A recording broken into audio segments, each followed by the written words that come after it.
네.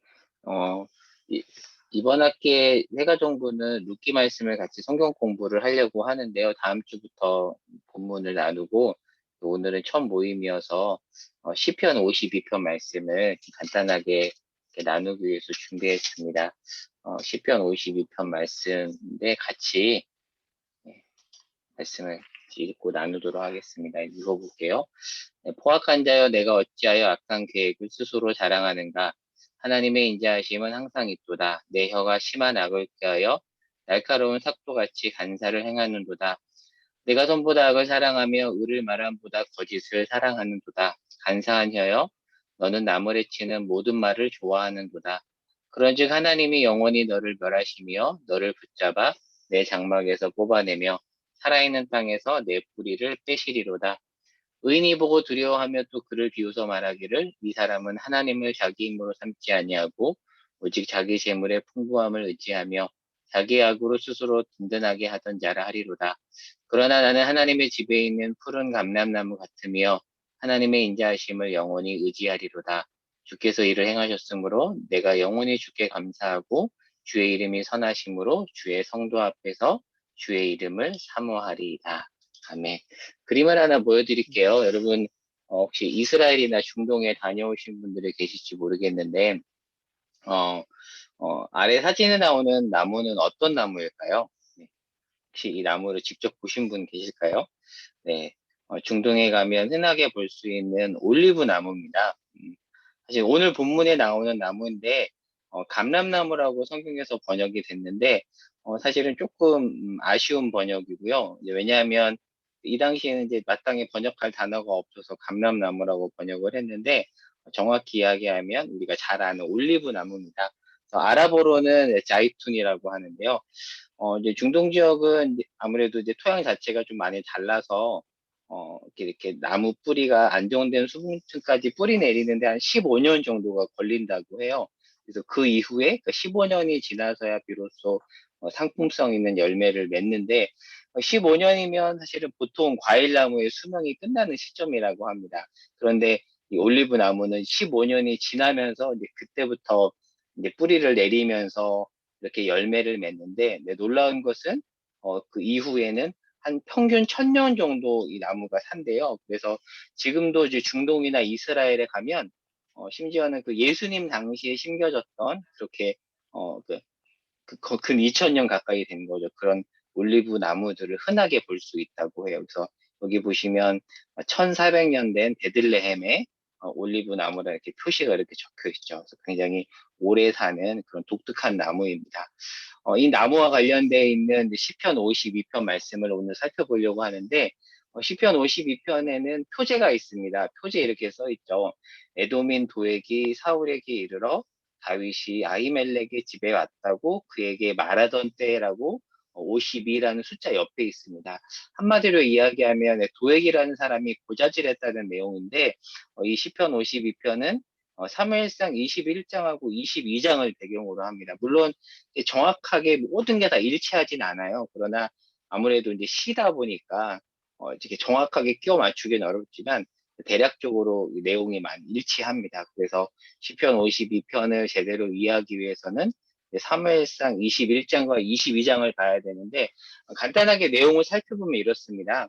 사실 다윗은 참 불쌍해요. 잘못한 게 없는데 도망자 신세가 됩니다. 어찌 보면 골리앗을 무찌른 나라를 구한 영웅인데, 나라를 구한 그 영웅이 거꾸로 굉장히 큰 어려움을 당하죠. 그래서 계속 사울을 피해서 도망을 다닙니다. 도망을 다니다가 안전하겠다고 생각해서 노비란 지역으로 도망을 가요. 그래서 거기서 제사장 아히멜렉의 도움을 받습니다. 이 사건은 복음서에도 기록돼 있죠. 안식일 논쟁과 관련해서 기록된 그런 사건이기도 해서 잘 알려진 내용인데, 이 아히멜렉이 제사장만 먹을 수 있는 빵을 다윗에게 주죠. 그래서 다윗이 굶주림을 면하고 골리앗의 칼을 건네왔습니다. 그래서 굶주리고 무기도 없는 상태에서 아히멜렉 덕분에 다윗이 굶주림도 면하게 되고 무장하게 됩니다. 물론 여기서 무장은 선제 공격을 하기 위한 무장이라기보다는 사울이 이렇게 공격했을 때 정당 방어로 하기 위해서 무장한 것으로 이렇게 볼 수가 있는데요. 자, 근데 여기서 어떤 일이 벌어지냐면 사실 거기가 안전하다고 생각했는데 거기에 뜻밖에도 사울의 비밀 경찰인 에돔 사람 도액이 있었습니다. 그러니까 안전하다 생각해서 거기 왔는데 안전하지 않았던 거죠. 다윗은 깜짝 놀랐었던 것 같아요. 그래서 급하게 어디로 가냐면 이 사울이 너무 무서워서 원수 골리앗의 땅인 블레셋 가드라는 지역으로 갑니다. 가드는 블레셋 다섯 도시 중에 한 도시인데 얼마나 무서웠으면 적국의 땅으로 갔겠어요. 그렇게 해서 적국의 땅인 가드로 갔는데 안타깝게도 여기도 안전하지 않았습니다. 왜냐하면 이 가드 왕 아기스의 신하가 다윗이 어떤 자인지를 알아봅니다. 뭐라고 이야기하냐면 사무엘상에 보면 사울이 죽인 자는 천천히요, 다윗이 죽인 자는 만만히요라고 그렇게 불리던 그 다윗 아닙니까? 라고 이야기해요. 그래서 다윗의 정체가 발각이 됩니다. 그러자 이것도 유명한 사건이죠. 다윗이 그 위기를 모면하기 위해서 미친 채를 합니다. 침을 질질 흘리죠. 미친 채를 해서 위기를 모면하고 아둘람 동굴로 그렇게 피신을 합니다. 근데 그 내용이 사무엘상 21장, 22장에 나와 있죠. 이때 다윗의 마음을 잘 표현해주고 있는 시편이 시편 32편인데 이것을 한번 나중에 살펴보시면 좋을 것 같고요. 이것은 인터넷에서 또 온 그림인데 사울이 다윗을 죽이려는 그런 장면인데 참 잘 도액이 사울과 함께 다윗을 죽이려는 그 장면을 묘사한 그림인데요. 사실 도액이 이런 사람이었다는 거죠. 이런 사람이 다윗을 뒤쫓고 죽이려고 했으니 다윗이 얼마나 무서웠겠습니까? 그런데 다윗이 이제 또 도망가고 해서 아둘람 굴에 있는데 이 사울은 집요하게 다윗을 추격합니다. 자, 근데 이때 뜻밖에도 하나님께서 선지자 갓을 통해서 다윗에게 유다 땅으로 들어가라고 해요. 다윗도 순종합니다. 즉 하나님의 이해할 수 없는 행동이죠. 지금 계속 도망가야 되고 유대 땅을 벗어나야 되는데 하나님께서 갑자기 다윗아 너 유대 땅으로 들어가야 돼라고 하고 다윗은 기꺼이 순종을 합니다. 자, 그러자 아니나 다를까 사울이 이제 다윗이 출현했다는 소문을 듣고 곧바로 군대를 파견합니다. 그러니까 한 사람이 한 사람을 죽이기 위해서 뭐 두세 사람을 이렇게 모은 것도 아니라 군대를 동원한 거예요. 그러니까 사실 다윗 입장에서는 얼마나 무서웠겠습니까? 자, 이때 에돔 사람 도액이 사울에게 나서서 제가 그 다윗을 보았습니다라고 사울에게 밀고를 합니다. 근데 우리가 약간 주목해서 볼 게 뭐냐면 이 도액이 에돔 사람이라는 거예요. 지금 에돔 사람 도액이 유다 땅에 자리 잡고 있는데 잘 생각해 보면 에돔과 이스라엘은 같이 이렇게 연합할 수 없는 나라잖아요.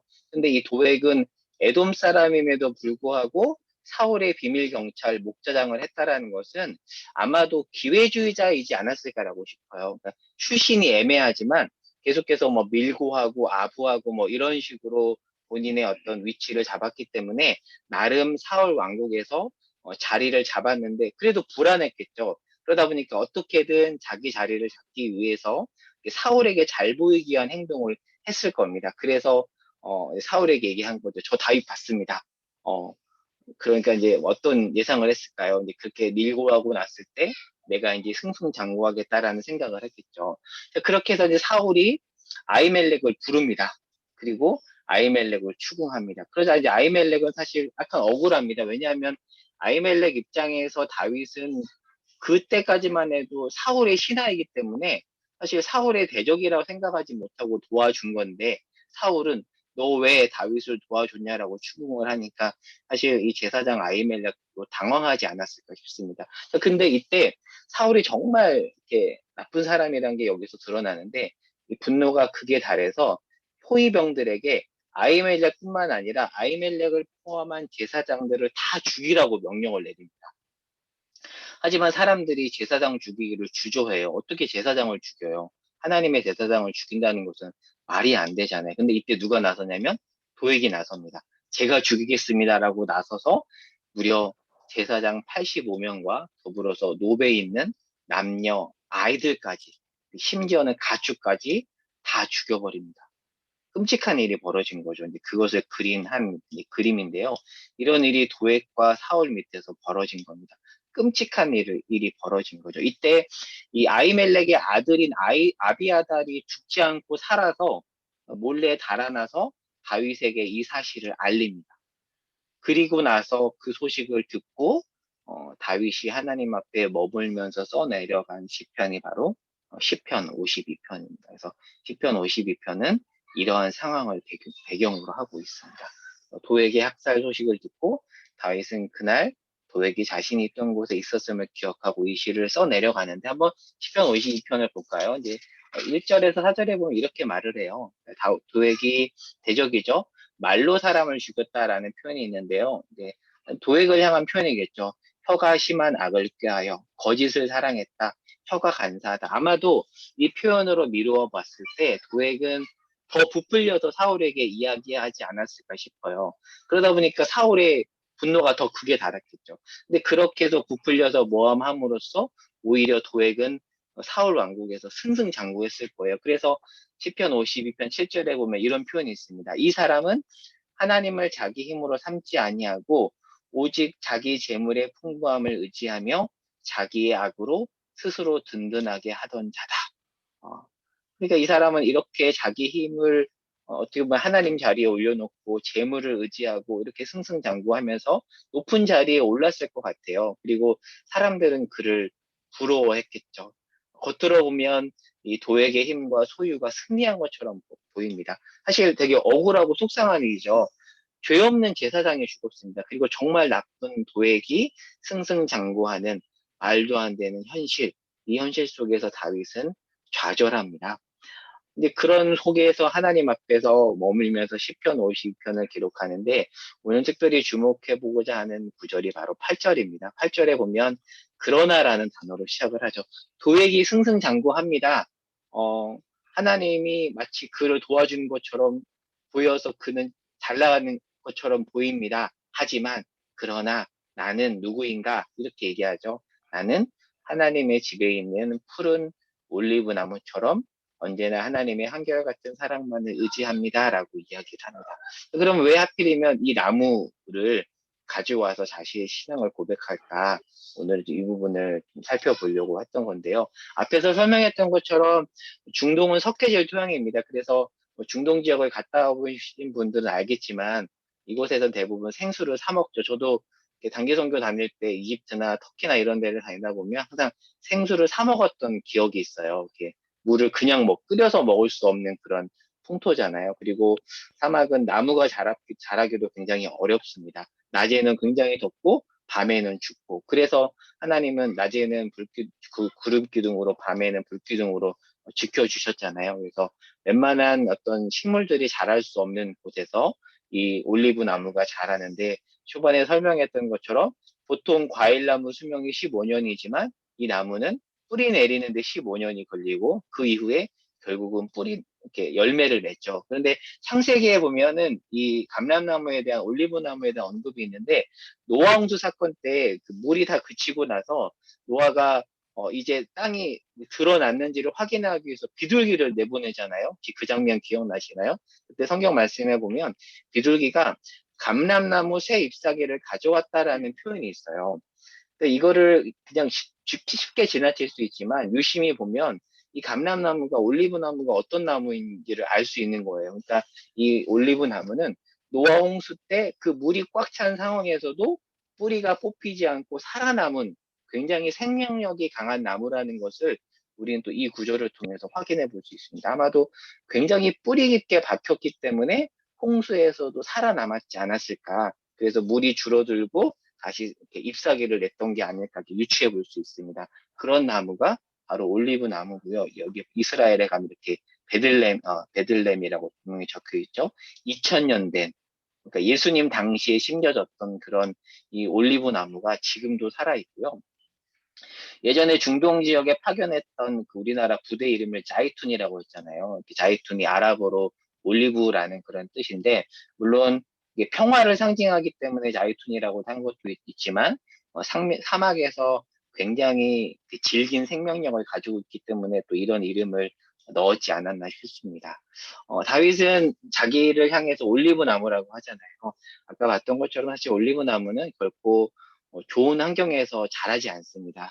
그래서 이렇게 본다면 사실 이 말씀을 좀 우리 삶과 연결해서 본다면 2021년 우리의 환경은 올리브 나무가 자라는 척박한 환경과 같다라고 저는 생각을 해요. 그래서 뿌리 내리는데도 굉장히 오래 걸리고 빨리 열매 맺기도 어렵죠. 그래서 속상하고 답답할 수도 있습니다. 그리고 뭐 대적이라고 참 말하기도 뭐 우리도 역시 누군가에게 그런 존재일 수 있지만 여전히 우리를 힘들게 하는 상황도 있고 사람이 많을 수도 있습니다.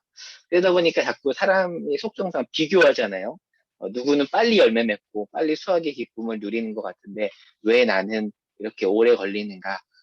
그래서 낙담하고 상대적인 박탈감도 느끼고 그러나 우리가 기억해야 될 것은 우리는 시편 52편 8절에 나온 것처럼 하나님의 집에 있는 푸른 감람나무라는 거죠. 저는 이 표현도 참 인상 깊었던 것 같아요. 이 올리브 나무가 척박한 환경에서 자라지만 다윗은 뭐라고 이야기하냐면 하나님의 집에 있다라는 그런 고백을 합니다. 지금은 비록 광야 같은 척박한 환경이지만 나는 하나님의 집에 있다라는 그런 고백을 합니다.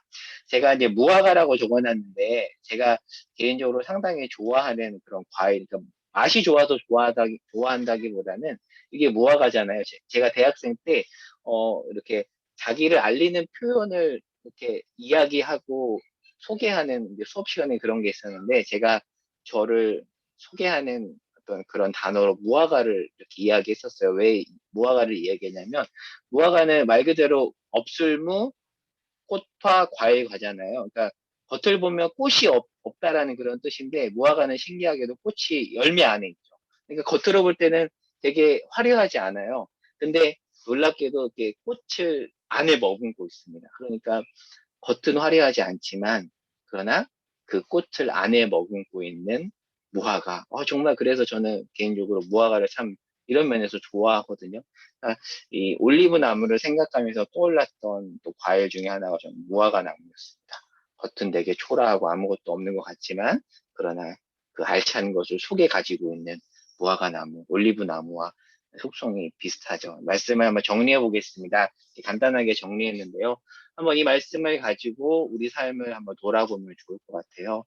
열매를 맺지 못해서 또 못하는 것처럼 보여서 답답한 게 여전히 우리 안에 있죠. 하나님 앞에서 바로 살려고 애쓰는 것 같은데 늘 현실은 도액 같은 자가 더 번성하는 것 같아서 속상하고 때로는 그런 사람들을 바라보며 힘든 게 사실 우리의 현실일 수 있습니다. 그리고 때로는 세상이 악인이 우리를 대놓고 모욕하고 그들이 흥흥장구하는 것처럼 보이지만 그러나 시편 52편 8절에 가장 먼저 나오는 이 단어 중요하죠. 그러나 우리가 의지할 것은 너무나도 우리가 잘 알고 있는 거잖아요. 우리가 의지해야 될 것은 어떤 우리 힘이나 재물의 풍부함이 아니라 물론 이게 전혀 필요 없다는 건 아닙니다. 우리가 살아가면서 어떤 힘이나 재정이 당연히 필요하죠. 그러나 이것이 하나님의 자리에 있어서는 안 된다는 차원에서 이 표현을 쓰는 거거든요. 자기 힘과 재물의 풍부함이 아니라 우리가 의지해야 될 것은 하나님의 인자하심입니다. 그런데 시편 52편을 보면 참 재미있는 게 시편 52편 1절과 8절에 이 하나님의 인자하심이라는 표현이 수미 쌍관을 이룹니다. 그러니까 약간 샌드위치로 감싸고 있는 거죠. 굉장히 척박한 상황인데 가장 초반에 하나님의 인자하심, 마지막에 하나님의 인자하심, 그 척박한 상황을 하나님의 인자하심이 감싸고 있다는 것을 이 시편 기자는 또 문학적 장치를 통해서 강조하고 있습니다. 히브리어로 헤세드라고 하죠. 하나님의 언약적 신실하심, 인자하심이 우리 삶을 뒤감고 있다. 지금 사울에게 쫓기고 있고 도액이 자기를 죽이려고 하는 그 현실 속에서 하나님의 인자하심을 이 다윗은 강조하고 있습니다. 두 가지를 비교해 봤어요. 15년 반짝, 청년 동안 풍성, 산 넘어 산 개인적인 어려움들, 그러나 우리는 척박한 환경에서 결국에는 뿌리내어 천년 가까이 열매 맺는 올리브 나무와 같은 그런 존재입니다. 그래서 그 하나님의 인자하심을 바라며 척박한 환경에서도 더욱 깊이 뿌리 내릴 수 있기를 바랍니다. 사실 우리 마음속으로는 빨리 과일 나무처럼 열매를 맺고 그렇게 살아가기를 바라지만 척박한 환경에서 비록 오래 걸리지만 우리는 하나님 안에서 천년 이상 열매를 맺으며 살아갈 것입니다. 물론 여기서 말하는 열매는 어떤 세상적인 열매는 아니죠. 뭐 그것도 어느 정도 들어가겠지만 영적인 의미에서의 열매라고 볼 수 있습니다. 마지막 적용을 두 가지로 이렇게 적어봤어요. 개인적인 적용을 해볼 수 있을 것 같습니다. 그래서 우리가 이 말씀을 토대로 올리브 나무처럼 하나님의 인자하심을 바라며 또 풍성한 열매 맺는 한 해가 되게 해달라고 우리가 같이 또 개인적인 삶에 적용하면서 기도할 수 있을 것 같고요. 그리고 우리 부서에서 적용을 한다면 2021년 여전히 비대면 상황이고요. 또 여전히 어려움이 있죠. 그러나 천천히 깊이 뿌리 내리며 세상이 말하는 화려하고 풍성한 열매가 아니라 하나님 원하시는 열매를 천천히 그러나 알차게 맺어가는 또 우리 새가정부가 될 수 있도록 또 함께 또 기도하고 마음을 그렇게 모았으면 좋겠습니다. 네, 이렇게 간단하게 말씀을 정리해 봤고요. 그래서 오늘 말씀을 토대로 우리가 잠깐 나누는 시간을 가질 텐데, 두 가지 적어봤습니다. 첫 번째는 오늘 말씀을 통해서 깨달은 점이 있다면 그냥 간단하게 한번 나누어 보면 좋을 것 같고요. 그리고 또 오늘 말씀을 토대로 못하네요. 2021년 신앙적인 나의 다짐을 한번 간단하게 한 문장으로 적고 나누어 보면 좋을 것 같습니다. 제가 기도하고요. 네, 소그룹 시간으로 가보도록 하겠습니다. 기도하겠습니다. 하나님 감사합니다. 우리는 하나님의 집에 있는 푸른 올리브 나무입니다. 하나님, 척박한 환경이고 뿌리 내리기 어려운 현실 속에서 어, 하나님의 인자하심을 고백했던 그 다윗의 고백이 우리의 고백이기를 소망합니다. 우리는 여전히 빨리 코로나가 없어지고 현실이 좋아지기를 바라지만 하나님, 우리 뜻대로 되지 않을 때가 많이 있습니다. 하나님 바라기는 마냥 없애주기를 바라보기보다는 변하지 않고 오히려 상황이 악화될지라도 그 속에서 변함없는 그 하나님의 인자하심을 붙잡고 또 신실하게 걸어갈 수 있도록 인도하여 주시옵소서. 하나님, 또 이 말씀을 가지고 함께 많은 또 이야기들을 나눌 때 하나님 그 은혜가 또 서로 서로에게 흘러갈 수 있도록 주께서 우리를 붙잡아 주시옵소서. 감사드리며 예수님의 이름으로 기도합니다. 아멘. 네, 말씀 이렇게 나누고요. 네, 잠시만요.